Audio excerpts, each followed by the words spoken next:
हाँ जी, नमस्कार दोस्तों। स्वागत है आप सभी प्यारे मित्रों का प्रबोध क्लासेज के यूट्यूब चैनल में। दोस्तों, हम लोग पढ़ रहे हैं कक्षा 6 की विज्ञान की पुस्तक। और इस पुस्तक को मैंने, या फिर ये 6 से लेके 12 तक की पुस्तक जो मैं करवाने वाला हूँ इसमें, उनको मैंने कहा है कि ये ज्ञान का खजाना है, ये साइंस का खजाना है। अगर आपको किसी भी साइंस का कंपटीशन में बैठना है तो इन पुस्तकों को पढ़ना अनिवार्य होता है। 1 से लेके 5 चैप्टर तक हम लोग कर चुके हैं। आज अपना छठा चैप्टर है। मैं दोस्तों आप सबसे यही अपेक्षा करूंगा कि इस कक्षा को पूरी देखना। देखो, कई बार हम लोग एक कोशिश करते हैं किसी से पढ़ने की, और हम लोग जब, आप लोग किसी भी कोचिंग में जाते हो तो 3 दिन का डेमो आप लोग वहाँ पे लेते हो। वहाँ आप 500 रुपये देकर डेमो के जो है पैसे देते हो, और फिर जब डेमो आपको पसंद आता है तो आप उनके पास रुकते हो। तो क्या आप मेरे साथ भी ऐसा नहीं कर सकते हो? क्या मुझे एक मेरा मुझे समझने का आप लोग मौका दीजिए, और इस कक्षा को वहां तक देखिए जहां तक मैं इसको पढ़ाता हूँ।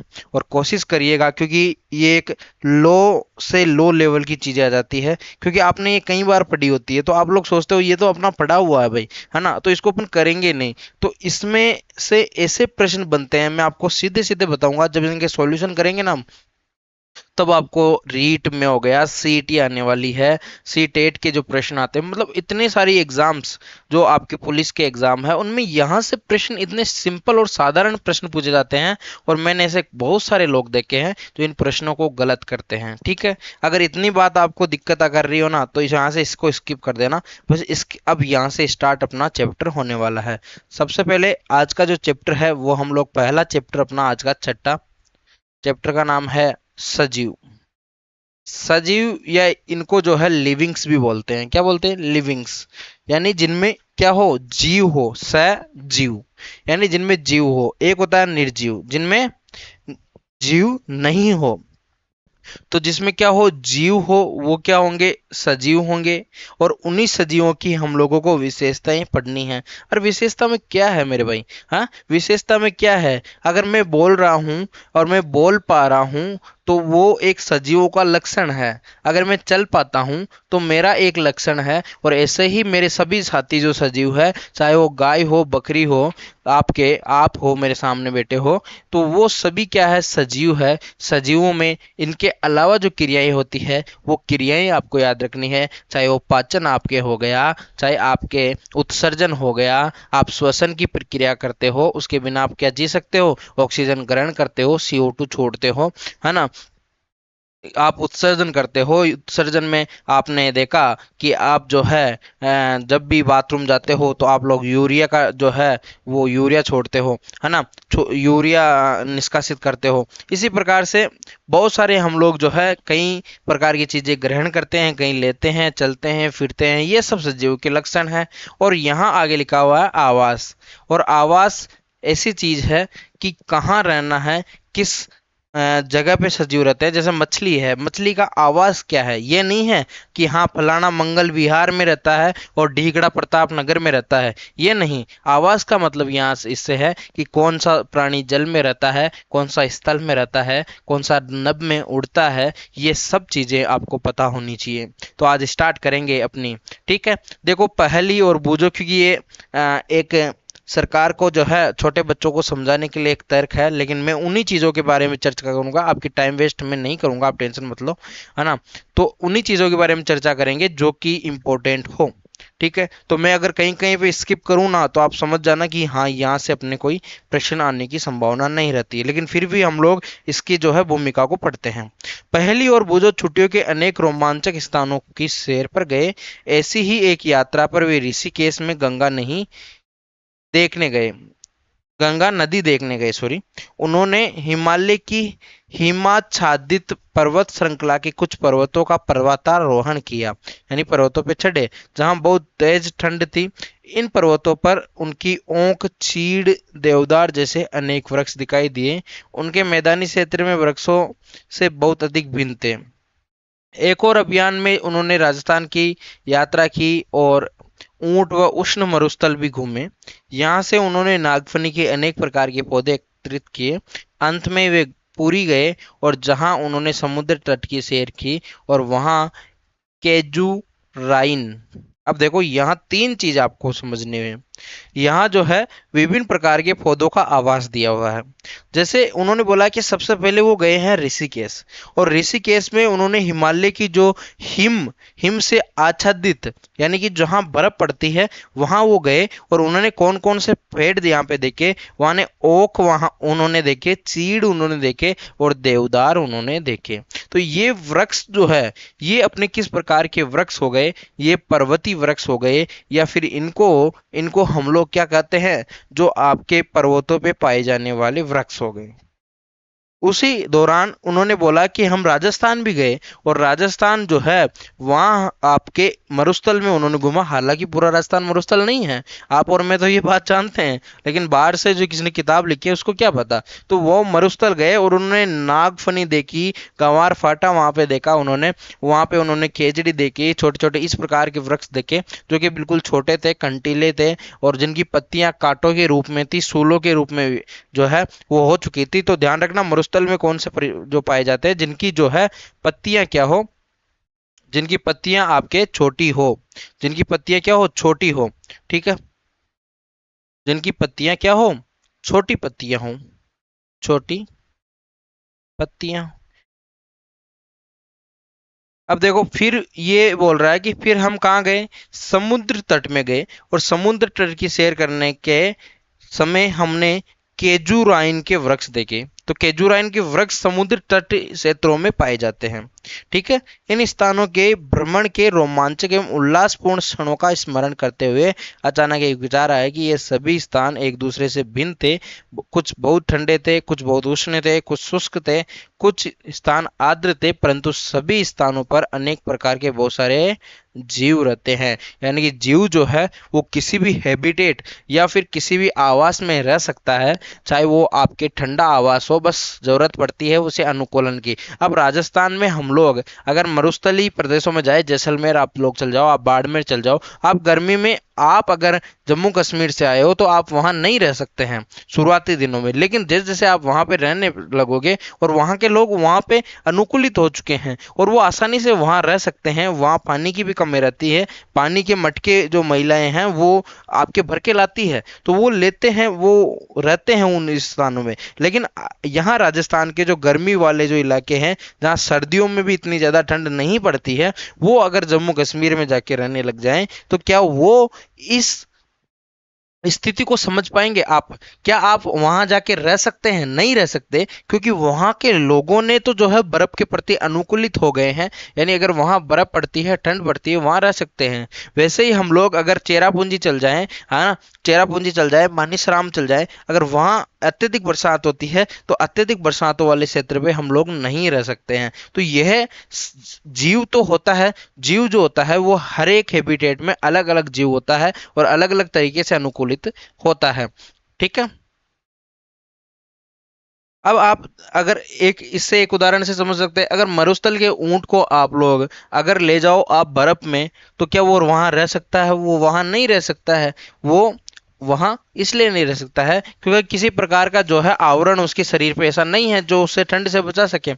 उन्होंने जानने की कोशिश की कि क्या पृथ्वी पर ऐसा कोई स्थान भी है जहाँ कोई भी जीव नहीं रह पाया जाता है। तो अपने घर के आसपास के स्थानों पर ध्यान किया और घर के अंदर उसने अलमारी एवं दरवाजों को देखा। उसने सोचा कि इसमें कोई नहीं, सजीव नहीं रहता होगा, परंतु उसने एक छोटी सी मकड़ी नजर आई। और घर के बाहर भी वह किसी ऐसे स्थान के बारे में नहीं सोच पाया कि जहाँ कोई न कोई जीव ना रहता हो। यानी पृथ्वी पर हर एक जीव रहते हैं। तो उसे पता लगा कि लोगों ने तो ज्वालामुखी के मुख में भी सूक्ष्म जीवों की खोज निकाली। यानी कि देख लो कितने ज्यादा टेम्परेचर, जहां ज्वालामुखी है वहां हर एक प्रकार का जो आयरन होता है, लोहा होता है, अगर आपके घर के बाहर से अगर ज्वालामुखी निकल जाए तो आपके घर को भी वो पिघला सकता है, इतना तेज ज्वालामुखी होता है। लेकिन कुछ सूक्ष्म जीव होते हैं जो उसके मुहाने पे भी रह पाते हैं। तो इसका मतलब ये है कि जीव अलग अलग परिवेश में अलग अलग तरीके से रहता है। अब देखो पहला 6.1 यहाँ पे आ गया है और प्रश्न यहीं से बनता है, सजीव एवं उनका परिवेश। अगर छोटे बच्चे मेरी क्लास देख रहे हो, नन्हे मुन्नो, तो आपके पहला प्रश्न यही बन जाता है छठे क्लास वालों के लिए कि सजीव और उनका परिवेश क्या है, ना, परिवेश क्या होता है। देखो पहेली व बुझों के मस्तिष्क में एक और विचार आया है कि जिन स्थानों को की सैर उन्होंने की है वह किस प्रकार की जीव पाए जाते हैं। मरुस्थल में ऊंट थे, पर्वत पर बकरी थी, याक थे, पुरी के समुद्रों तट पर जो है केकड़े थे, अनेक प्रकार की मछलियां थी जिन्हें मछुआरे पकड़ रहे थे, साथ ही चींटियां जैसे अनेक प्रकार के जीव इन सभी स्थानों पर उपस्थित थे। इन क्षेत्रों में पाए जाने वाले विभिन्न प्रकार के पौधे एवं अन्य प्रकार के पौधों की प्रजातियों से भिन्न थे। इन विभिन्न क्षेत्रों का परिवेश कैसा है, उनका परिवेश भी एक समान था।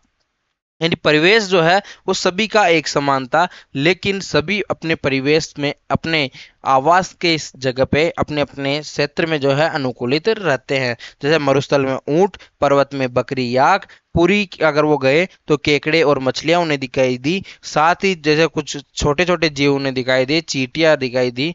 तो जीव जो है इन सभी स्थानों पर ये छोटे छोटे जीव है, जैसे मकड़ी है हर एक स्थान पे रहती है, आपके छोटे छोटे जो है कि चींटियां होती है वो कहीं भी रह सकती है। तो ये ठीक है। अब देखें, आगे बात करते हैं। ये क्रियाकलाप दिया हुआ है, इसमें जो इंपॉर्टेंट होगी वही हम लोग पढ़ेंगे। अगला चैप्टर, अगला ये है कि आवास एवं अनुकूलन। आवास एवं अनुकूलन में ये क्या कह रहा है, देखो आवास एवं अनुकूलन में क्या कह रहा है कि इन क्षेत्रों में किस प्रकार का परिवेश है।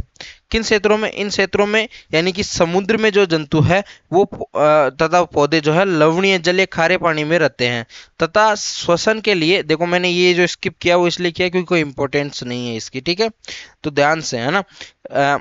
इन क्योंकि आप लोग भी बोर हो जाते हैं मुझे पता है, तो मैं ये सोच रहा हूँ कि जल्दी जल्दी 6 क्लास कराएं, फिर 7, फिर 8, फिर 9, 10, फिर बड़े बड़े क्लासों में चले जाएं, ताकि ये जो चीज़ें हैं ये आपके मस्तिष्क में सेट होती होती आपके मस्तिष्क में परा जो है ये आपके मस्तिष्क में चली जाएं और हमेशा के लिए स्टोर हो जाएं, ताकि आप लोग जब भी आपके नन्हे मुन्ने बच्चों को आप लोग पढ़ाने जाएं, या फिर आप अगर किसी कंपटीशन की तैयारी करें, तो यहाँ से आपको विज्ञान की टेंशन लेने की जरूरत नहीं रहे। तो आपका भाई आपके लिए तैयार है। लेकिन हाँ, अगर आपको ये क्लास अच्छी लग रही हो ना, तो अपने दोस्तों के साथ शेयर जरूर करना इसको, और हाँ इसको लाइक जरूर कर देना, मुझे बहुत खुशी होती है अगर मैं ज़्यादा से ज़्यादा लाइक देखूंगा, ज़्यादा से ज़्यादा कमेंट देखूंगा। Love you love you love you लिख देना अगर आपको बहुत अच्छी क्लास लग रही है। तो अगर अच्छी नहीं लग रही है तो आप कमेंट में कुछ कुछ भी लिख सकते हो सिवाय गाली के, क्योंकि गाली जो है वो देना गलत बात है भाई, तो देना मत यार गाली, ठीक है। बात करते हैं इन दोनों क्षेत्रों में किस प्रकार का परिवेश है। समुद्र में जंतु तथा पौधे लवणीय या खारे पानी में रहते हैं। श्वसन के लिए जल में विलेय वायु यानी ऑक्सीजन जो है उपयोग करते हैं। अब जैसे लवणीय जल में जो जंतु रहते हैं, मछलियां रहती है, या फिर हम लोग कुछ पौधे वहां पे अगर हम लोग देखते हैं, क्योंकि आपको पता है समुद्र में भी पौधे पाए जाते हैं, कुछ ऐसे पौधे जो समुद्री जल में रहते हैं। तो वो जो है उसमें आपको पता है यहाँ पे जो है H2O, और H2O क्या होता है, आपके जल का सूत्र होता है। जल में क्या पाई जाती है, ऑक्सीजन। ऑक्सीजन यहाँ इसमें पाई जाती है। तो ये जो जल में घुली हुई ऑक्सीजन है, इसी का तो उपयोग क्या करते हैं, आपके जो समुद्री जीव है वो करते हैं।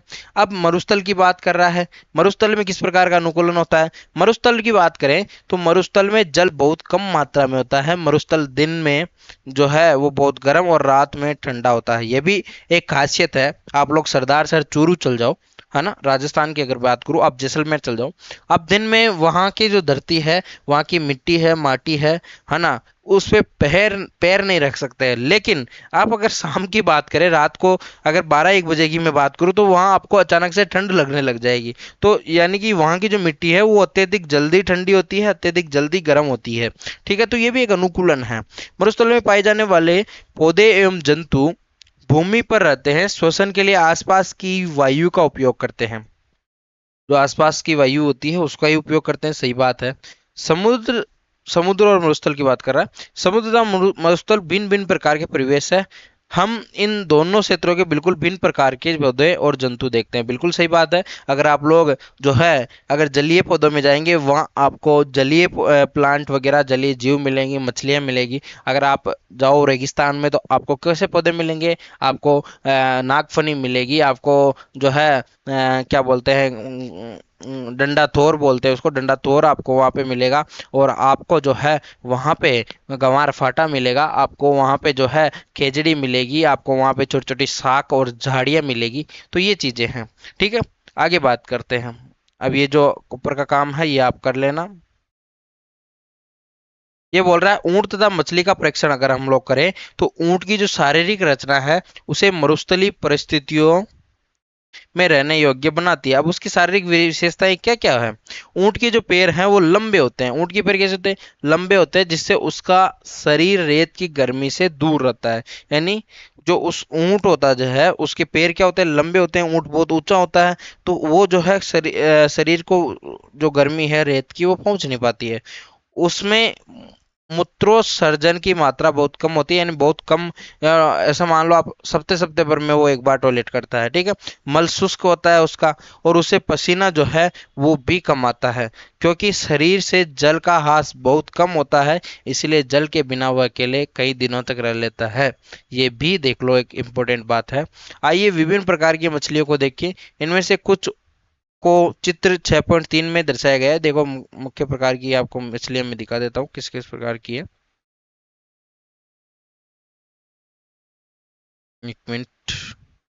ये देखिए, ये कुछ इस प्रकार की मछली है। ये थोड़ी सी लंबी है। इसका मुख किस प्रकार का है? इसका मुख किस प्रकार का है? तो इसमें एक्वेरियम में आपने मछलियां देखी होगी, कोई तोता फिश पाई जाती है, कोई आपको बहुत सारी। जब 11th 12th में हम लोग पढ़ेंगे ना, तो मैं आपको वीडियोस दिखा दिखा के इतना शानदार समझाने वाला हूँ ना। लेकिन हाँ, वो तभी होगा तब इन वीडियो में अच्छा प्यार मिलेगा।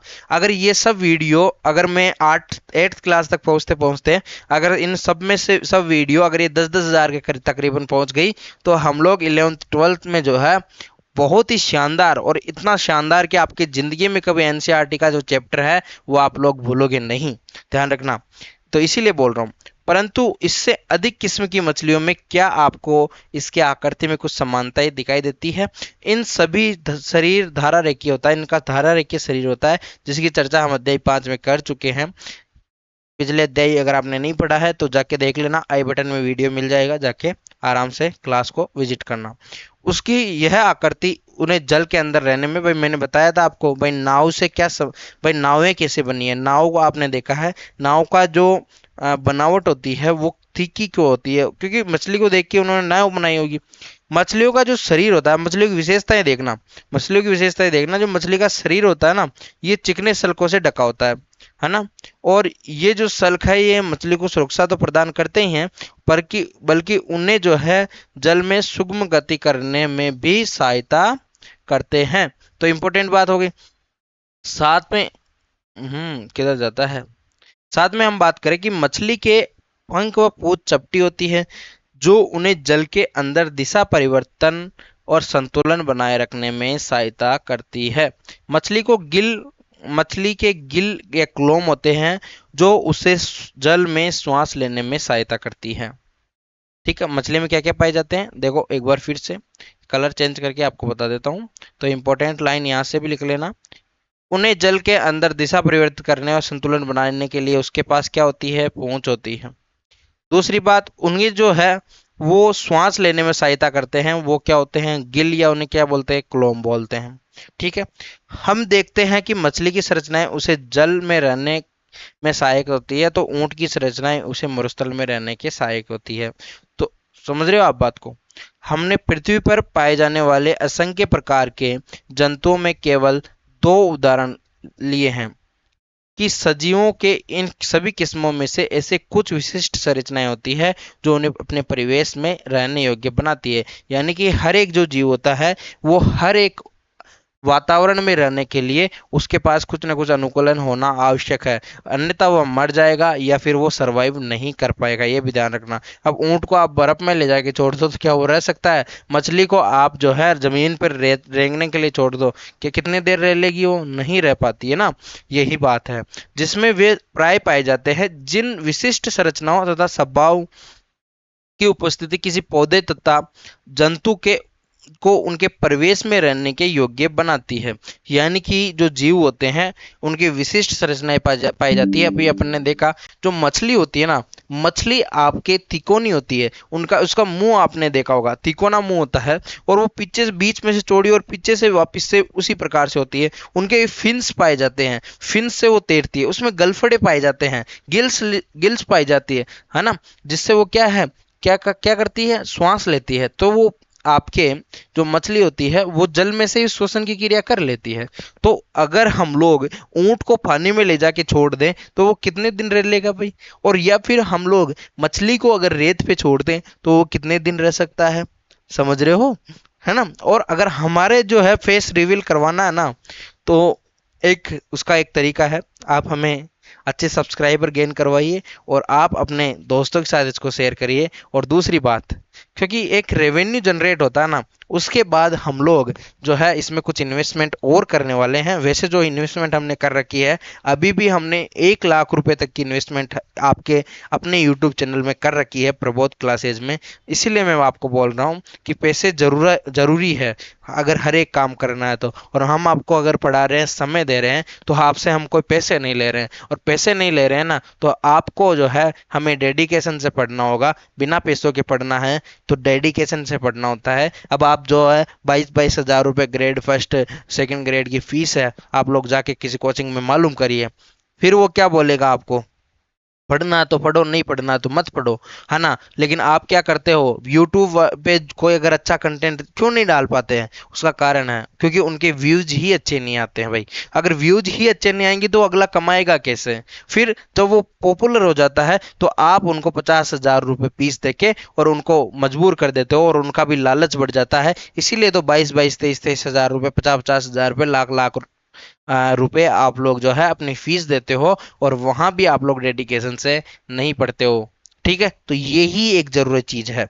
बात कर रहा था मैं कहाँ पे, कि अनुकूलन किसे कहते हैं। देखो, जिन विशिष्ट संरचनाओं अथवा स्वभाव की उपस्थिति किसी पौधे अथवा जंतु को उसके परिवेश में रहने के योग्य बनाती है, उसे अनुकूलन कहते हैं। तो अनुकूलन की परिभाषा याद रखना कि अगर कोई जीव है, उसकी जो विशिष्ट संरचनाएं हैं, उसका जो स्वभाव है, या उसकी जो स्वभाव की उपस्थिति है, वो चाहे आपका पौधा हो सकता है, चाहे आपका जंतु हो सकता है, उसके परिवेश में रहने के अगर योग्य वो बन गया। अगर ऊंट जाके ठंड में रहने लग जाता है तो वो उसका अनुकूलन होगा। रेगिस्तान का कोई आदमी अगर जम्मू कश्मीर में रहने लग गया, यानी कि वो उसका अनुकूलन है। ठीक है, समझ रहे हो? आगे बात करते हैं, विभिन्न जंतु भिन्न भिन्न परिवेश के प्रति अलग रूप से अनुकूलित हो सकते हैं। किसी जीव का, अब देखो सजीवों की परिभाषा आ गई है, इंपॉर्टेंट है, लेकिन अगर आपको याद करनी है तो करिए, बाकी मैंने जो इस शुरू में बता दिया आपको। किसी जो जीव कोई किसी सजीव का वह स्थान जिसे वह रहता है उसका आवास कहलाता है। अपने भोजन, वायु, शरण स्थल एवं अन्य आवश्यकताओं के लिए जीव अपने आवास पर ही निर्भर है। ठीक है, आवास का अर्थ वास स्थान या एक घर। विभिन्न प्रकार के पौधे जब जंतु एक ही आवास में संयुक्त रूप से रह सकते हैं। स्थल पर पाए जाने वाले पौधे जंतुओं के आवास को स्थलीय आवास कहते हैं। आवास यानी आपका घर, मकान, या कमला निवास, या फिर कमला निवास तो पान मसाला आती है, प्रताप नगर में आपका घर है, या फिर आपका जो है प्रताप भवन है, या फिर शिवाजी भवन है, वहाँ आप रहने लग गए तो उसको हम लोग नहीं कहेंगे आवास। लेकिन आप लोग सभी स्थल पे रहते हो, आपके साथ आपकी नीम का पेड़ भी रहता है, आपकी बकरी भी रहती है, आपके भेड़ भी रहते हैं, भैंसे भी रहती है, आपकी गाय भी रहती है, आपकी पत्नी, आपका बच्चा, सब रहते हैं। और वो स्थल जो है पूरा का पूरा, वो जो टुकड़ा जो है पूरा का पूरा जो स्थल है, जिसमें हम लोग किसी प्रकार के जल का भराव नहीं देखते हैं, तो वो आपका कौन सा आवास हो गया? स्थलीय आवास हो गया, ध्यान रखना। ठीक है, इसमें आपके वन आते हैं, घास के मैदान, मरुस्थल, तटीय, पर्वतीय क्षेत्र, ये सब स्थलीय आवास के उदाहरण होते हैं। ठीक है, उसके अलावा जलीय आवास, अगर आप लोग जल में रहते हो, किसी सबमरीन में रहते हो, तो आपका आवास सबमरीन वाला जलीय आवास नहीं होता है। जलाशय हो गया, दलदल हो गया, झील, नदियां, समुद्र, जहां पौधे व जंतु, अब जैसे मछलियां रहती है तो उनका आवास कैसा? जलिया, जलीय। ठीक है, बात करते हैं आगे। ये क्या बोल रहा है कि विश्व के विभिन्न भागों में पाए जाने वाले वनों, घास के मैदानों, मरुस्थल, तटीय, पर्वतीय क्षेत्रों में भी विषमताएं हैं। यह सभी जलीय आवासों में के लिए भी सत्य है। किसी आवास में पाए जाने वाले सभी जीव जैसे पौधे एवं जंतु उनके जैव घटक है। चट्टान, मिट्टी, वायु, देखिए, किसी भी आवास में पाए जाने वाले सभी जीव और पौधे, ठीक है, ये सब क्या है? जैव घटक है। और अजैव घटक में कौन आएंगे? जिसमें चट्टान आ गई, आगे मिट्टी आ गई, वायु आ गई, जल आ गए, ये सब क्या है? ये निर्जीव वस्तुएं आवास के अजैव घटक है। सूर्य का प्रकाश जो है और उष्मा भी प्रवेश के अजैव घटक है। तो यहाँ पे इंपॉर्टेंट प्रश्न मैं आपको बता देता हूँ, थोड़ा सा मैं रबड़ से मिटाने की कोशिश करूंगा, और ये चीज इंपॉर्टेंट है, वेरी वेरी इंपॉर्टेंट है। अजैव और जैव घटक, कितनी ही बार अजैव और जैव घटक के प्रश्न पूछे हुए ना, तो याद रख लेना। अगर इस प्रश्न को गलत करके आ गए ना तो आपको सबको सौगंध लगेगी। ध्यान रखना, किसी भी आवास में पाए जाने वाले सभी जीव, जैसे जैसे पौधे व जंतु, क्या है, जैव घटक है। लेकिन अगर आपको पूछ लें, ये तो नहीं पूछेगा कि चट्टान क्या है, मिट्टी क्या है ना। यहां से कलर चेंज कर लेता हूँ एक बार, रुको। वो ये तो नहीं पूछेगा कि ये क्या हो रहा है, वो ये तो नहीं पूछेगा कि चट्टान, मिट्टी, वायु और जल जो है वो आपके निर्जीव है कि अजैव घटक है। लेकिन वो ये पूछ सकता है कि सूर्य का प्रकाश क्या है मेरे भाई, वो ये पूछ सकता है कि उष्मा क्या है। तो ये भी ध्यान रखना, ये परिवेश के अजैव घटक है, इस बात का ध्यान रखना। तो यहाँ पे इंपॉर्टेंट प्रश्न ये आ जाता है। ठीक है, उसके बाद अगर हम लोग बात करें, हम जानते हैं कि कुछ पौधे बीजों से उगते हैं, और आइए बीज के अंकुरण से नए पौधे बनाने की प्रक्रिया में कुछ अजैव कारकों की भूमिका का अध्ययन करें। अब ये कुछ यहाँ पे दिया हुआ है, इसको आप लोग पढ़ लीजिएगा। अब आगे अध्याय 4 में दिए हुए क्रियाकलाप 7 का स्मरण कीजिए। उसमें मैंने आपको बताया था कि जो मक्का और आपके, उसके साथ मैंने चना बताया था, चने और मक्का, मक्का के बीज जो है अंकुरण निकल आते हैं तथा वे अंकुरित हो जाते हैं। ये बीज से एक नए पौधे का प्रारंभ है। मूंग के कुछ सूखे बीजों को एकत्रित कीजिए और कुछ बीजों के ढेर को अलग रख दीजिए। शेष दिनों के लिए पानी में भिगोकर रखने दे दिए। भीगे हुए बीजों को 4 हिस्सों में बांट दीजिए। उनमें से एक हिस्से को 3-4 दिन के लिए पानी में डुबोकर रख दें। सूखे बीजों को तथा पानी में पूरी तरह डूबे हुए बीजों को बिल्कुल न हिलाएं। भीगे बीजों में से एक भाग को धूप वाले कमरे में तथा दूसरे भाग को पूरे अंधेरे कमरे में रख दे, जैसा कि अलमारी जिसमें धूप नहीं जाती है। अंतिम भाग में बहुत ठंडे वातावरण में रख दें, रेफ्रिजरेटर हो गया आपके, या बर्फ लगा दें उसके चारों में। ठीक है, तो 3 भागों को प्रतिदिन जल में नम रखें व अत्यधिक अधिक जल को निकाल दें। कुछ दिन बाद में आप देखेंगे, क्या देखेंगे कि सभी 5 भाग समान रूप से अंकुरित होते हैं, तथा क्या आप प्रकाश से दूर रखे हुए भाग या अत्यधिक ठंडे परिवेश में रखे भाग में अंकुरण की दर में कोई कमी या कोई अंकुरण नहीं देखते हैं? क्या आपने पाया कि वायु, जल, प्रकाश तथा उष्मा जैसे अजैव घटक सजीव के लिए अत्यंत आवश्यक है? तो ध्यान रखना, आपके लिए आवश्यक जो है वायु भी है, आपके जल भी है, प्रकाश भी है और उष्मा भी है, ध्यान रखना। ठीक है, अगली बात करते हैं, कुछ स्थलीय आवास की बात करते हैं। सबसे पहले हम लोग मरुस्थल पढ़ेंगे। मरुस्थल सबसे पहले पढ़ते हैं, और मरुस्थल में क्या देखते हैं कि मरुस्थल, एक मिनट,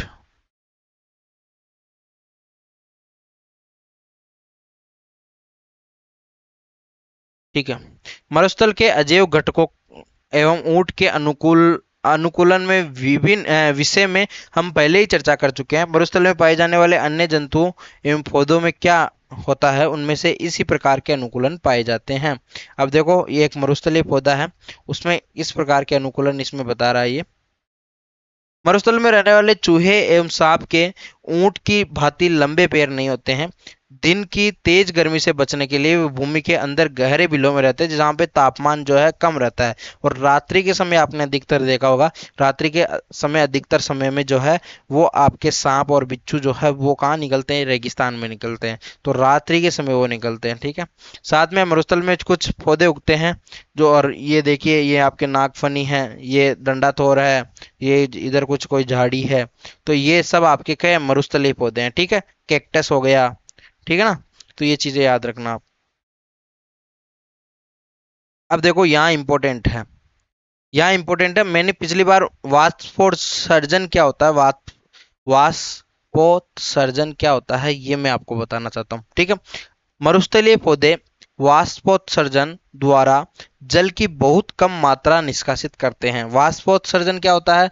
जिसमें जो अन्य या अवांछित या फिर जो जल जो है, जैसे ही जड़ द्वारा, तने के द्वारा पत्तियों तक जल पहुंचा तो सूर्य की तेज गर्मी से वो जो जल है वो क्या करेगा? उड़ जाएगा, और उड़ने की जो क्रिया होती है वो ही वाष्पोत्सर्जन कहलाती है। ठीक है। और हम बात करें कि मरुस्थलीय पौधों में जो पत्तियां हैं वो अनुपस्थित होती है अथवा बहुत छोटी होगी, और कुछ पौधों की में जो पत्तियां हैं वो किसमें?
चालू है।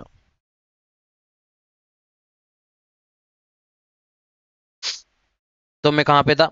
मरुस्थलीय पौधे वाष्पोत्सर्जन द्वारा जल की बहुत कम मात्रा निष्कासित करते हैं। मरुस्थलीय पौधों में पत्तियां या तो अनुपस्थित होती है अथवा बहुत छोटी होती है। कुछ पौधों की जो पत्तियां हैं वो किसमें? कांटों में क्या हो जाती है? रूपांतरित हो जाती है। तो ये भी एक प्रकार का अनुकूल है। ठीक है। इन पत्तियों से होने वाले वाष्पोत्सर्जन में होने वाले जलहास में कमी आती है। नागफनी में पत्ती जैसा जिस संरचना को आप देखते हैं वह वास्तव में इसका तना होता है। ठीक है। इन पौधों में प्रकाश संश्लेषण सामान्यतः तने में होता है। तना एक मोटी मोमी परत, मतलब मोम टाइप परत से, ये सब देख लो, ये सब जो है ना, ये मरुस्थलीय पौधों के करेक्टर है। तो ध्यान रखना, ये करेक्टर कई बार पूछे जाते हैं। अगर आप जब बायोलॉजी लोगे ना 11th 12th में, या फिर आपके बायोलॉजी होगी, तो आपको ये पता चलेगा कि आपको इनके स्पेसिमेन जो है वो आपको पढ़ने पड़ेंगे, और स्पेसिमेन के दौरान आपको नागफनी के बारे में बताना होगा, आपको इससे जो है अलग अलग चीज़ों के बारे में आपको सब बताना होगा। तो ध्यान रखना, जितनी चीज़ें मैं पढ़ा रहा हूँ वो सब काम की है। ठीक है। जिससे पौधों को जो है जल संरक्षण में सहायता मिलती है। अधिकतर मरुस्थलीय पौधों की जड़ें जल अवशोषण के लिए मिट्टी में बहुत गहराई तक चली जाती है। पर्वतीय क्षेत्र की बात करता हूँ। तेज आवास क्षेत्र सामान्यतः बहुत ठंडे होते हैं। ये जो आवास है, ये क्षेत्र सामान्यतः बहुत ठंडे होते हैं और इनमें तेज हवाएं चलती है। कुछ क्षेत्रों में शीतकाल में हिमपात भी होता है, यानी कुछ क्षेत्रों में क्या होता है? बर्फबारी भी होती है। जैसे आपने जम्मू कश्मीर में देखा है, श्रीनगर में देखा है, वहां पे क्या होती है? बर्फबारी भी होती है कि नहीं होती है? होती है ना। तो यही बात है। ठीक है। अब आगे बात करते हैं हम कि अब देखो, एक और मजेदार बात हम लोग आगे करने वाले हैं। पर्वतीय क्षेत्रों की बात हमने की। यदि आप पर्वतीय क्षेत्र में रहते हैं अथवा वहां घूमने के लिए गए हैं तो आपने अनेक वृक्ष देखे होंगे, परंतु क्या आपने ऐसे वृक्षों को अन्य क्षेत्रों में देखा है? नहीं देखा है। ये वृक्ष अपने आवास में विद्यमान परिस्थितियों में रहने के लिए किसी प्रकार के एक प्रकार के जो है अनुकूलन है। जैसे आपने दो चित्र यहाँ पे देखे, याक हो गया आपके, जो व्हाइट तेंदुआ है, पहाड़ी तेंदुआ, ये हो गया, बकरी हो गई। सामान्यतः जो ये पौधे हैं, ये वृक्ष, ये क्या होते हैं? शंक्वाकार होते हैं, यानी कि इनकी जो आकृति है, मैं बना के बताऊं? चलो बना के बताता हूँ। इनकी जो आकृति होगी ना मेरे भाई, ये इस प्रकार से होंगे।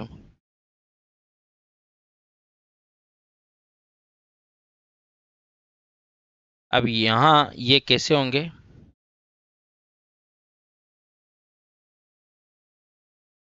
ये शंक्वाकार होंगे, ये है ना। तो जो बर्फ आएगी वो बर्फ इन पे पड़ के यहाँ से फिसल के चली जाएगी, तो इससे क्या है? ये वो नहीं होंगे। क्या क्या नहीं होंगे? ये जो है वो पौधों की जो पत्तियां हैं वो खराब नहीं होगी। इनकी शाखाएं तिरछी होती है। इनमें कुछ वृक्षों की पत्तियां सुई के आकार की होती है। है ना, मतलब बिल्कुल छोटी छोटी पत्तियां होती है। इनमें से इससे वर्षा का जो जल है तथा हिम सरलता से नीचे की ओर खिसक आता है। पर्वतों पर इन वृक्षों से अधिक भिन्न आकृति और आकार वाले वृक्ष भी मिल सकते हैं। पर्वत पर जीवित रहने के लिए इनमें से कुछ आकार के अन्य प्रकार के जो अनुकूलन हो सकते हैं। पर्वतीय क्षेत्र में पाए जाने वाले जंतु भी वहाँ की परिस्थितियों के प्रति अनुकूलित होते हैं। इनकी त्वचा कैसी होती है, मोटी होती है। फर से जो है इनका शरीर ढका होता है। जैसे आप शरीर को गर्म रखने के लिए याक जो है, उनके उसके शरीर पर जो है लंबे लंबे बाल होते हैं। क्या होते हैं, लंबे लंबे बाल होते हैं। पहाड़ी तेंदुओं के शरीर पर क्या होते हैं, फर होते हैं, है ना। और ये जो है बर्फ पर चलते समय उनके पैरों को ठंड से बचाते हैं। पहाड़ी बकरी के मजबूत खुर और उसे ढालदार चट्टानों पर दौड़ने के लिए अनुकूलित बनाते हैं। जैसे जैसे हम पर्वतीय क्षेत्रों के ऊपर चढ़ते जाते हैं, परिवेश का स्वरूप बदलता जाता है और हमें विभिन्न ऊंचाइयों पर पाए जाने वाले जीवों के अनुकूलन में विविधता दिखाई देती है। बात करें घास स्थल की। शेर वन में अन्य घास स्थल में रहता है। जैसे एक ऐसा शक्तिशाली जंतु है जो हिरण जैसी जंतुओं का शिकार कर उसे मारकर खा जाता है। ये मटमैले वह हल्के भूरे रंग का होता है। एक शेर तथा हिरण का चित्र जो है वो अगर आप लोग देखें तो इन दोनों जंतुओं की आंख और उनके चेहरे पर किस प्रकार स्थित है। क्या वे चेहरे के सामने अथवा पार्श्व में है। जो इनकी आंखें हैं वो, और शेर के अगले पैर के नखर लंबे होते हैं जिससे जिन्हें वह पादांगुलियों के अंदर खींचकर छिपा देता है, पादांगुलियों के अंदर खींचकर छिपा सकता है। तथा शेर को यह संरचना उसके जीवन यापन में सहायता करती है। उसका मटमैला व हल्का रंग जो है वो शिकार के दौरान उसे घास में सूखे मैदानों में छिपाए रखता है। और जैसे ये आपके शेर है, ये मटमैला रंग का होता है, इसीलिए इस प्रकार की जो घास है इसमें छिप सकता है। हिरण की तेज गति उसे शिकारी से दूर भागने में सहायता होती है। शेर हिरण तथा अन्य जंतुओं तथा पौधों में और उसकी बहुत सी विशिष्ट संरचनाएं होती है जो उन्हें उनके आवास में जीवित रखने योग्य बनाती है। समुद्र की बात करता हूँ। समुद्र में रहने के लिए मछली के अनुकूलन के विषय में हम चर्चा कर चुके हैं। दूसरे बहुत से समुद्री जंतु शरीर की धारा रेखी होते हैं। शरीर से क्या होते हैं, धारा रेखी होते हैं, जिससे वह जल में सुगमता से चल सकते हैं। सिक्वर्ड व ऑक्टोपस देखा होगा आपने। कुछ समुद्री जंतुओं का शरीर आमतौर पर धारा रेखीय नहीं होता है। वे समुद्र की गहराई में तलहटी में रहते हैं तथा अपनी ओर आने वाले शिकार को पकड़कर जब जल में जल में चलते हैं तो वह अपना शरीर को धारा रेखीय बना लेते हैं। जल में श्वास लेने के लिए इनमें गिल क्लोम होते हैं। डॉल्फिन एवं व्हेल जैसे कुछ जंतुओं में गिल नहीं होते हैं। ये सिर पर स्थित नासा द्वार अथवा वात छिद्रों द्वारा श्वास लेते हैं। ये जल में लंबे समय तक बिना श्वास के लिए रह सकते हैं। ये समय समय पर समुद्री सतह पर आकर श्वसन छिद्रों से जल बाहर निकालते हैं और श्वास द्वारा स्वच्छ वायु अंदर बढ़ते हैं। ये आपने देखा होगा। डॉल्फिन हो गई, व्हेल हो गई, इनके जो सिर जो है वो सिर पर जो है नासा द्वार स्थित होते हैं, ठीक है। और यहाँ पे क्या वाद छिद्र होते हैं, श्वास नासा द्वार अथवा वाद छिद्र पाए जाते हैं। और लंबे समय तक ये क्या है, जल में रह सकते हैं। जल में रखकर ये श्वास ले सकते हैं। जैसे ही भाई इनको टाइम मिलता है, भाई बाहर चलना चाहिए, सतह पर जाते हैं, उस जल को निष्कासित करते हैं और फिर से शुद्ध जल भर लेते हैं, ठीक है, ताकि उसमें से ये क्या क्या कर सके, जो ऑक्सीजन है उसको ले सके, ठीक है। तालाब एवं झील की बात कर रहा है। क्या आपने तालाब, झील, नदियों एवं नालों में पौधों को उगते हुए देखा? यदि संभव हो तो समीपवर्ती किसी तालाब के भ्रमण पर जाइए, ठीक है। अगर आप लोग लेके चलेंगे तो बिल्कुल चलेंगे, ठीक है। कुछ पौधों को बाहर निकाल दीजिए। इन पौधों की पत्तियां, तने व जड़ किस प्रकार से व्यवस्थित है? इनमें से कुछ पौधों की जड़ें जलाशय की तलहटी की मिट्टी में स्थित है। स्थलीय पौधों में जड़ मिट्टी और जल तथा खनिज पोषकों के अवशोषण का महत्वपूर्ण कार्य करती है, परंतु जलीय पौधों में जड़ जो है वो आकार में बहुत छोटी होती है एवं इसका मुख्य कार्य जो है पौधों को तलहटी में जमाए रखना है। ध्यान रखना। और जो स्थलीय पौधे होते हैं उनमें जो जल जो भेजते हैं वो जड़ें भेजती है, ठीक है। इन पौधों पर तना लंबा होता है, खोखला व हल्का होता है। तना जल की सतह तक वृद्धि करता है, जबकि पत्तियां एवं फूल जल की सतह पर पलवन करते हैं। कुछ जलीय पौधों में जल में पूर्ण रूपेण डूबे रहते हैं। ऐसे पौधों के सभी भाग जल में वृद्धि करते हैं। इनमें से कुछ पौधों की पत्तियां संकरी पतले रिबन की तरह होती है। यह बहते जल में सरलता से मुड़ जाती है। कुछ अन्य जलमग्न पौधों में पत्तियां बहुत अधिक विभाजित होती है, जिससे जल इसके बीच में बहता है और पत्तियों की कोई क्षति भी नहीं होती। मेंढक आमतौर पर तालाब में पाए जाने वाला एक जंतु है। यह तालाब के जल एवं स्थल दोनों पर रह सकता है। इसके पक्षपात लंबे व मजबूत होते हैं, जो उन्हें छलांग लगाने एवं शिकार पकड़ने में सहायता करते हैं। इसके पक्षपात में जाल युक्त पादांगुलियां होती है, जो उन्हें तैरने में सहायता करती है। हमने कुछ ही जंतुओं व पौधों की चर्चा की है, जबकि विभिन्न प्रकार के आवास में रहने वाले अधिक संख्या में जो है बहुत अधिक है जीवों की। ठीक है, लेकिन हमने कुछ ही जीवों के बारे में अध्ययन किए। अब हमारे आसपास के जीवों के बारे में बता रहा है। अब हमारे आसपास के कौन कौन से जीव होते हैं। वन में पाई जाने वाली वस्तुओं के विषय में सोचना है और वृक्ष, आरोही, लता, विसर्पी लता, छोटे बड़े जंतु, पक्षी, सर्प, कीट, चट्टान, पत्थर, मिट्टी, जलवायु, सूखी पत्तियां, मृत जंतु, छत्रक, इकाई जिसको मॉस कहते हैं, और वन में पाई जाने वाली विभिन्न प्रकार की जंतुओं के कुछ उदाहरण है। इनमें से कौन सजीव है और कौन निर्जीव है। हमने चारों ओर पाई जाने वाली विभिन्न प्रकार की वस्तुओं के बारे में सोचे, निर्जीव और सजीव समूह में बांटिए। कुछ प्रकरणों में हमारे लिए ये आसान होगा। उदाहरणतः हमारे घर की कुर्सी एवं मेज जैसी वस्तुएं जो है वो क्या होती है, सजीव नहीं है। ठीक है, उसके बाद बात करें पहेली एडवर्ड लियर द्वारा रचित कंप्लीट नॉनसेंस का यह चित्र पढ़ा। छंद पढ़ रही थी, ये कुछ पढ़ रही है और ये बता रही है। अब इसमें ये छंद हम लोग भी पढ़ सकते हैं चाहें तो, लेकिन हमारे लिए कोई इतनी इम्पोर्टेंट नहीं है। मेज ने कुर्सी से कहा कि तुम्हें नहीं पता मैं गर्मी में कितनी तपी हूँ, एवं अपने पैरों में विवाई से हम ये थोड़ा टहल पाते हैं, हम थोड़ा बोल पाते हैं, प्रार्थना करो हम वायु ले सकें। मेज ने कुर्सी से कहा, कुर्सी ने मेज से कहा, अब तुम जानती हो क्या, कभी हम समर्थ नहीं थे, तुम कैसी मूर्खतापूर्ण बातें करती हो, जबकि तुम जानती हो हमें चल नहीं सकते। मेज ने ठंडी सांस भरते हुए कहा, कोशिश करेंगे, क्या हर्ज है, मेरे पास भी उतने ही पैर है जितने तुम्हारे, वह हम दोनों के पैरों में क्यों नहीं चल सकते। मतलब ये कुछ मेज और कुर्सी की बातें बता रही है, जो कि अपने लिए कोई इम्पोर्टेंस नहीं रखती है। तो ये सब हमने बात की, सजीव और निर्जीवों की ही बात है। क्या सभी सजीवों को भोजन की आवश्यकता होती है। सभी जीवों को भोजन की आवश्यकता होती है। भोजन हमारे लिए विभिन्न जंतुओं के लिए नितांत आवश्यक है। हमने ये भी देखा कि पौधे प्रकाश संश्लेषण द्वारा अपना भोजन स्वयं बनाते हैं। जंतु भोजन के पौधों अथवा अन्य जंतुओं पर निर्भर रहते हैं। भोजन सजीवों को उनके वृद्धि के लिए आवश्यक ऊर्जा प्रदान करते हैं। सजीवों को उनके अंदर होने वाले अन्य जैव प्रक्रमों के लिए भी ऊर्जा की आवश्यकता होती है। क्या सभी जीवों में वृद्धि परिलक्षित होती है। क्या 4 वर्ष पुराना कुर्ता आपने कभी अभी भी ठीक से आता है, इसे आप अपने और नहीं पहन सकते हैं, क्या ऐसा नहीं है।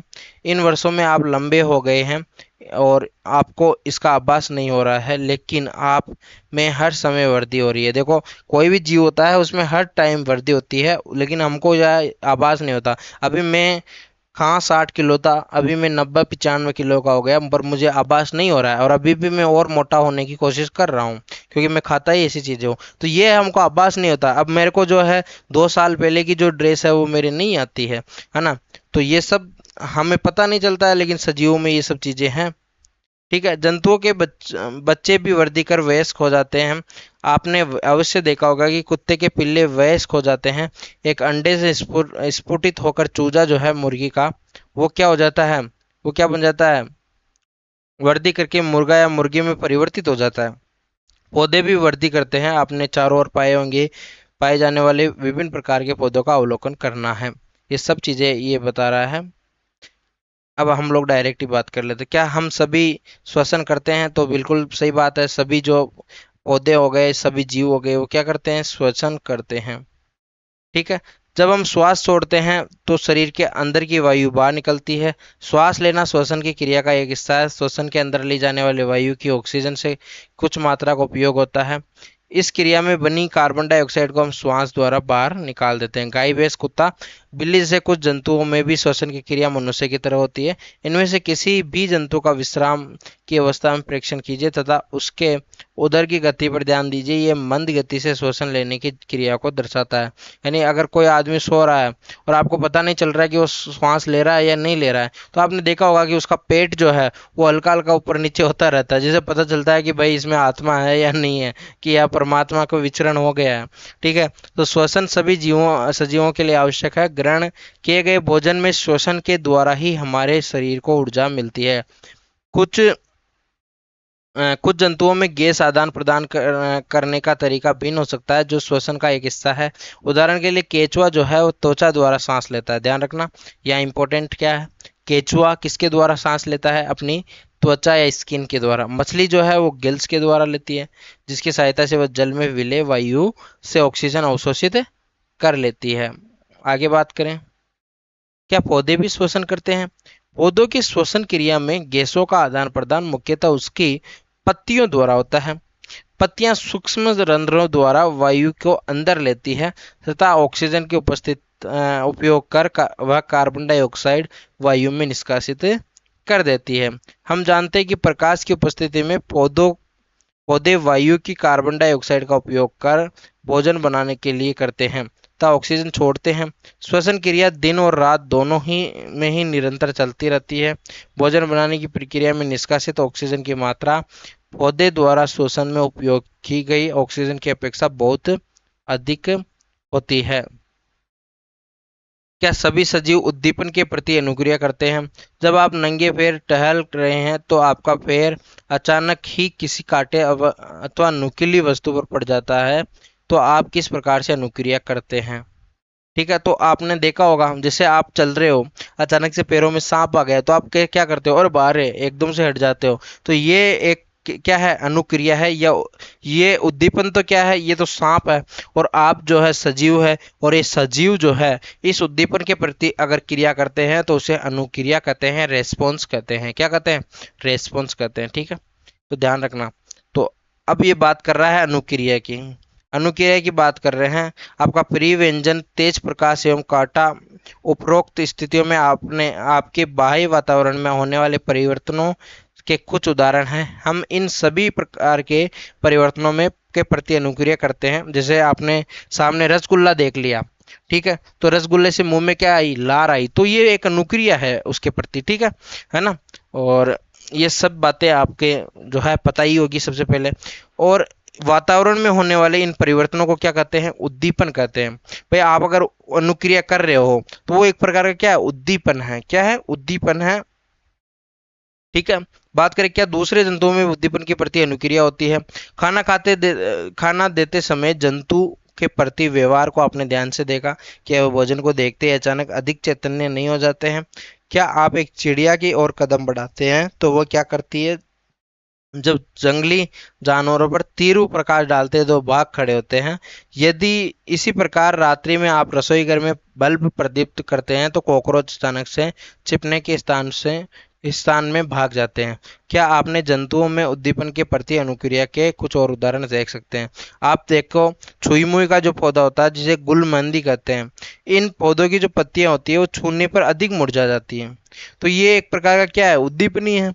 ठीक है, अब बात करते हैं हम लोग सजीवों में क्या उत्सर्जन, क्या उत्सर्जन की बात करते हैं। उत्सर्जन, सभी सजीव भोजन करते हैं। जीव इस ग्रहण किए गए हुए भोजन की संपूर्ण मात्रा का उपयोग नहीं करते। आहार का केवल कुछ ही भाग जीवों के शरीर द्वारा उपयोग में आता है। भोजन के बचे हुए शेष भाग का क्या होता है, ये वे इन्हें इसे अपशिष्ट के रूप में शरीर से बाहर निकाल देते हैं। विभिन्न जैव प्रक्रमों के फलस्वरूप हमारे शरीर में कुछ अपशिष्ट पदार्थ उत्पन्न होते हैं। सजीव द्वारा इन अपशिष्ट पदार्थों को निष्कासन की जो क्रिया होती है ये क्या होती है, उत्सर्जन होती है। ठीक है, तो उत्सर्जन पौधे भी करते हैं, जैसे गोंद वगैरह है, ये क्या है, उत्सर्जन ही है। अब प्रजनन की बात करते हैं। प्रजनन क्या होता है? क्या आपने कबूतर अथवा किसी पक्षी के नीड घोंसले में देखे हैं? वे नीड में अंडे देते हैं। कुछ अंडे प्रस्फुटित होकर उनमें तथा उनमें छोटे छोटे बच्चे बाहर निकल आते हैं। जंतु प्रजनन द्वारा अपने समान संतान उत्पन्न करता है। भिन्न जंतुओं में प्रजनन का ढंग जो है भिन्न भिन्न हो सकता है। कुछ जंतु अंडे देते हैं, कुछ जंतु शिशु देते हैं। जो अंडे देते हैं उन्हें ओवी पेरस या फिर अंड प्रजक कहते हैं। जो शिशु को जन्म देते हैं उन्हें क्या कहते हैं? उन्हें सजीव प्रजक कहते हैं, ध्यान रखना। पौधे भी क्या करते हैं? प्रजनन करते हैं। जंतुओं की तरह पौधों में भी प्रजनन के तरीके भिन्न भिन्न होते हैं। बहुत से पौधे बीजों पर प्रजनन करते हैं। जैसे मैंने आपको पिछली बार बताया कि पौधे के भी भाग होते हैं। पौधे में भी आपके स्त्री चक्र पाया जाता है और पुरुष चक्र दोनों पाए जाते हैं। पौधे बीज उत्पादित करते हैं और उन्हें हम अंकुरित करके नए पौधे उगा सकते हैं। तो ये भी उनका क्या हो गया? रिप्रोडक्शन हो गया।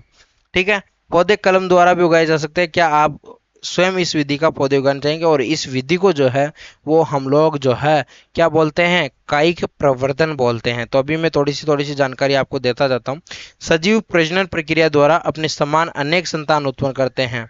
यानी कि जो सजीव है वो प्रजनन क्रिया के द्वारा क्या करते हैं? अपने समान क्या करते हैं? संतान उत्पन्न करते हैं। विभिन्न प्रकार के प्रजनन की विधियां भी भिन्न भिन्न होती है। क्या सजीव गति भी करते हैं? तो सीधी सी बात है, सजीव क्या करते हैं? गति भी करते हैं। ठीक है। अब जैसे कुछ उदाहरण ले, गति के कुछ उदाहरण ले सकते हैं हम लोग। ये बोल रहा है कि प्रकृति में विविध प्रकार के जीव है, लेकिन उन सभी जीवों में कुछ ना कुछ लक्षण एक समान है, जिसकी हम पहले चर्चा कर चुके हैं। मृत्यु सजीव के लिए एक सामान्य लक्षण है। चूंकि जीवों की मृत्यु होती है, इसलिए जीवों की प्रजाति हजारों वर्ष तक तभी अस्तित्व में रह सकती है जब वे प्रजनन कर अपने समान संतान उत्पन्न करें।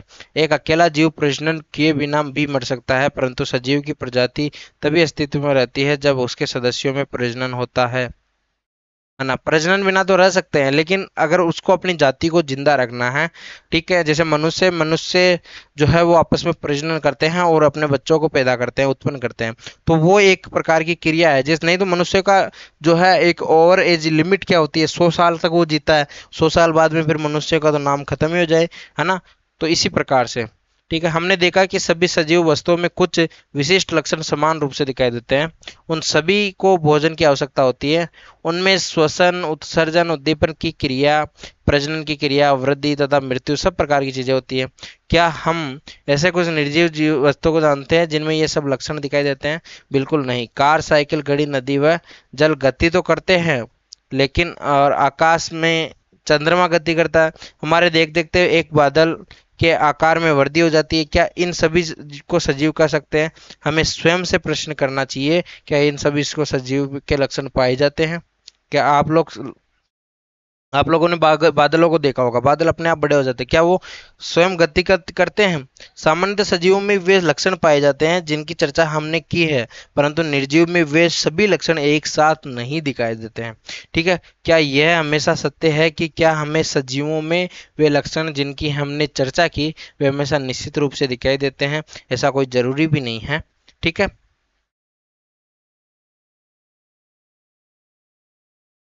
फिर जीवन क्या है? गेहूं की बोरी अपने हाथ में डालिए। गेहूं की बोरी में अपना हाथ डालिए। क्या आपको कुछ गर्मी का अनुभव होता है? गेहूं की बोरी में कुछ गर्मी उत्पन्न होती है। ये गर्मी बीजों के श्वसन के कारण उत्पन्न हुई है। हमने देखा कि बीजों में श्वसन की क्रिया उस समय भी चलती है जबकि वह अन्य जैव प्रक्रमों में उतने सक्रिय नहीं होते। संभवतः हमारे प्रश्न आखिर जीवन क्या है का उत्तर देना इतना सरल नहीं हो सकता, परंतु हमारे चारों ओर पाई जाने वाली जीवों की विविधता को देखकर अचानक मुंह से निकल सकता है कि जीवन क्या है? सुंदर है। अब ये कुछ बात है अनुकूलन, जलीय आवास। अनुकूलन क्या होता है? जब हम किसी भी परिवेश में रहते हैं और उस परिवेश को जो है वो हम लोग समझ जाते हैं, उस परिवेश में रहने के काबिल हम लोग बन जाते हैं, उसे अनुकूलन कहते हैं। जलीय आवास क्या होता है? जो जैव जल में रहते हैं उन्हें जलीय आवास कहते हैं। जैव घटक क्या कहते हैं? जैव घटक जिनमें सभी प्रकार की क्रियाएं, वृद्धि हो गया, जनन हो गया, सब पाई जाती है, उन्हें जैव घटक कहते हैं, जिसमें आपके पौधे व जंतु आते हैं। उत्सर्जन वे क्रियाएं जिनके द्वारा जैव अपने अपशिष्ट को त्यागता है, वो उत्सर्जन कहलाता है। वृद्धि क्या होती है? वृद्धि सभी जीवों में समान रूप से होती है। पौधों में देख लो आप, आप जंतुओं में देख लो, लेकिन निर्जीवों में वृद्धि नहीं होती है। आवास की बात कर रहा है, आवास यानी कि मंगल विहार नहीं, मंगल विलास नहीं। आवास का मतलब है, अगर आप स्थल में रहते हो तो आवास स्थलीय, अगर आप जल में रहते हो तो आवास जलीय, अगर आप नभ में रहते हो तो आवास नभीय, अगर आप लोग जो है वो कहीं पर्वतों में रहते हो तो आपके पर्वतीय आवास। सजीव की बात कर रहा है जिसमें वह सभी क्रियाएं जो आपके एक जीव में पाई जानी चाहिए, प्रजनन हो गया, वृद्धि हो गई, जनन हो गया, तो वो सजीव। प्रजनन क्या होता है? प्रजनन जिसके द्वारा एक जीव अपनी संतति को उत्पन्न करता है, जिससे उसकी जो पीढ़ी है, जो उसका जो वंश है वो खत्म नहीं हो जाए, तो वो प्रजनन होता है। श्वसन क्या होता है? जीव को श्वास लेना पड़ता है। क्यों लेना पड़ता है? क्योंकि आपके जितने भी शरीर में ब्लड वेसल्स है, यानी कि जो रक्तिकाएं हैं, धमनियां हैं, शिराएं हैं, वो सब ऑक्सीजन के द्वारा ही जो आपके शरीर में जो है ब्लड पहुंचता है, वो इनके द्वारा ही पहुंचता है। जो भोजन के कण हैं, जो भोजन से प्राप्त एनर्जी है, वो सब किस पे सरवाइव करती है? आपके श्वसन पे सरवाइव करती है। उद्दीपन की बात कर रहा है, तो उद्दीपन क्या होगा? जिसके प्रति हम लोग संवेदनशील रहेंगे, वो क्या होगा? उद्दीपन हो गया। ठीक है, ये कुछ लाइनें हैं, वो हम लोग पढ़ना पसंद करेंगे।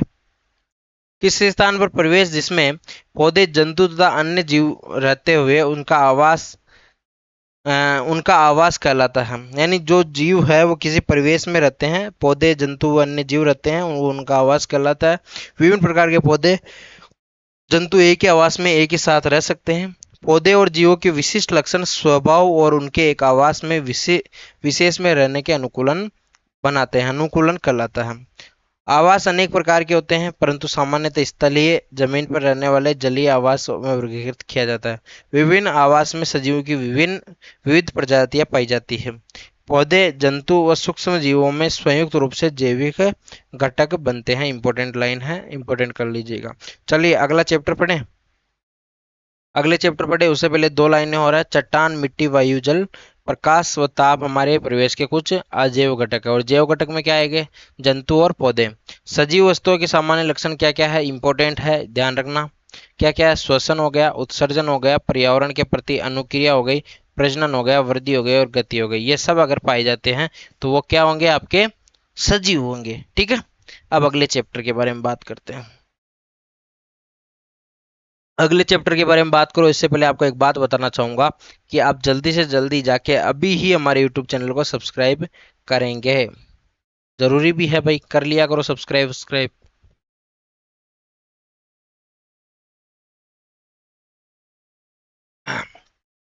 फिजिक्स आ गई है और मैं सोच रहा हूँ कि